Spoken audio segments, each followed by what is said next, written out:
Bienvenue à tous. Merci de votre présence aujourd'hui à la Bibliothèque Charles-Édouard Mayotte pour cette conférence de presse très attendue. On est très heureux de vous accueillir pour faire différentes annonces. Vous savez, dans quelques jours, ça commencera la semaine des tout-petits, donc du 15 au 21 novembre. Il y aura également la Journée mondiale de l'enfance qui a lieu le 20 novembre de chaque année. Une programmation spéciale a été préparée finalement en prévision de cette journée bien spéciale. Et pour nous en dévoiler les détails, j'inviterai maintenant la responsable de la politique familiale de la Ville de Victoriaville, Mme Jessica Dessureau.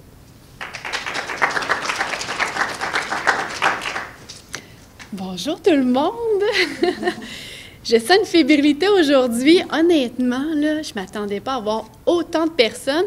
Je ne sais pas si vous m'avez vu comme une petite fourmi à la fin, j'ai rajouté des chaises.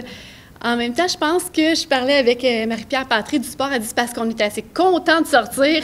Il n'y a pas eu beaucoup de conférences en personne, c'est vrai.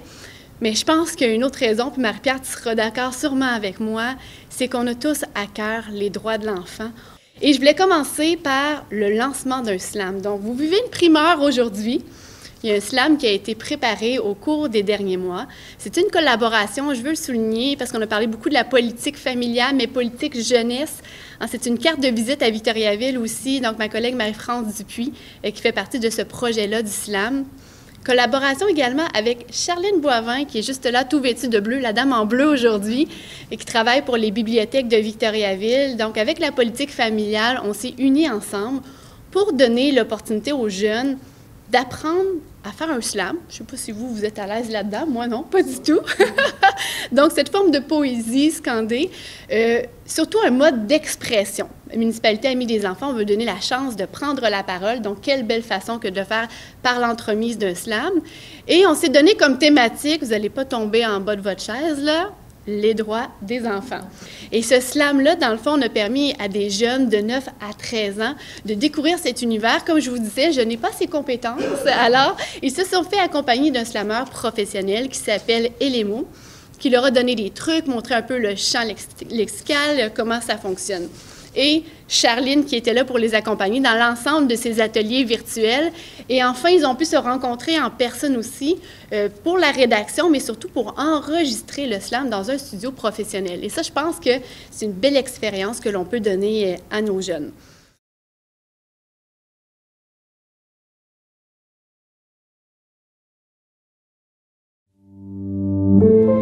Avoir le droit d'écouter et de parler. Avoir le droit à la santé et à l'égalité pour notre sécurité.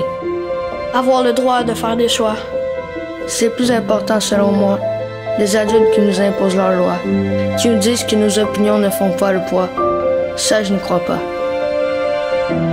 Ces enfants ont le droit d'être respectés, d'être protégés. Ce n'est pas à négliger, c'est une nécessité. Ne pas avoir droit à la médication, ce n'est pas une partie de plaisir. Tout semble récréation, alors qu'il y a un risque pour eux de mourir. Dans tout ce brouhaha, le tracas nous transperce le corps.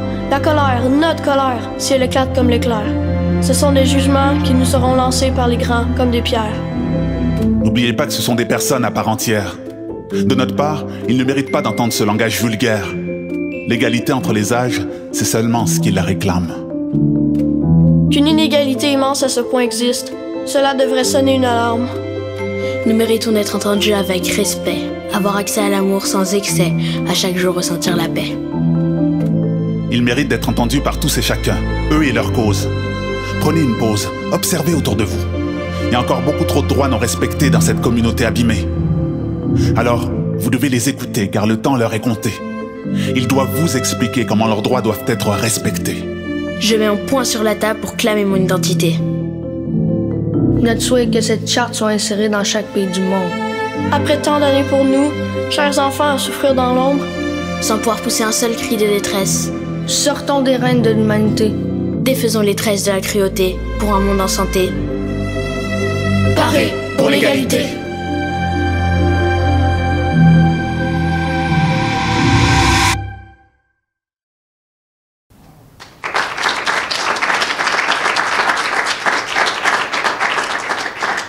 J'aurais aimé qu'ils soient avec nous aujourd'hui pour entendre votre « wow ». Mais c'est vraiment leur création, c'est les mots qu'ils ont choisis pour s'exprimer, pour transmettre un message parce que oui, ils ont l'occasion de s'approprier les droits de l'enfant, mais je pense que c'est vraiment une belle occasion qu'on a de faire de la sensibilisation, de porter un message. Donc, dans les prochaines semaines, ce slam-là va rouler sur les médias sociaux. Vous êtes tous des agents, vous allez pouvoir propager finalement, donc on vous invite à faire partager pour que ça soit connu le plus possible. Je vais vous parler dans quelques instants de la Journée mondiale de l'enfance. C'est une tradition. Là, chaque année, la ville de Victoriaville la souligne de belle façon. Et cette année, on va célébrer ensemble le 21 novembre. Là, s'il y en a qui s'y connaissent bien, il y en a qui vont me dire c'est le 20 novembre, la journée mondiale. On a décidé de faire ça le 21 novembre de 10h à 15h au centre communautaire Arthabasca.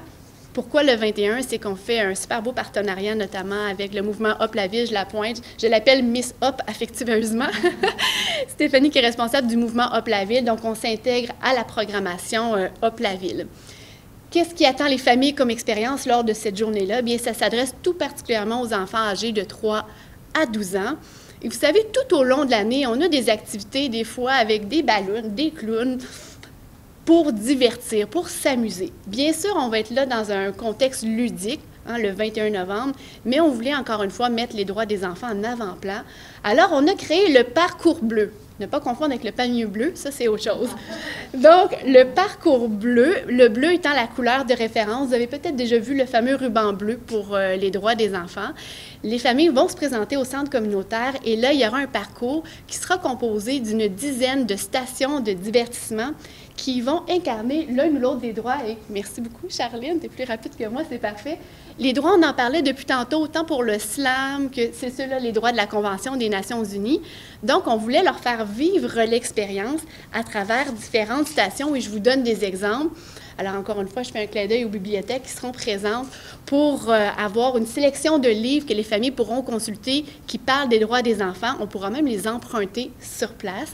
La boîte à suggestions que M. le maire aime tant sera sur place. Les enfants pourront écrire des idées pour améliorer leur ville et venir l'insérer.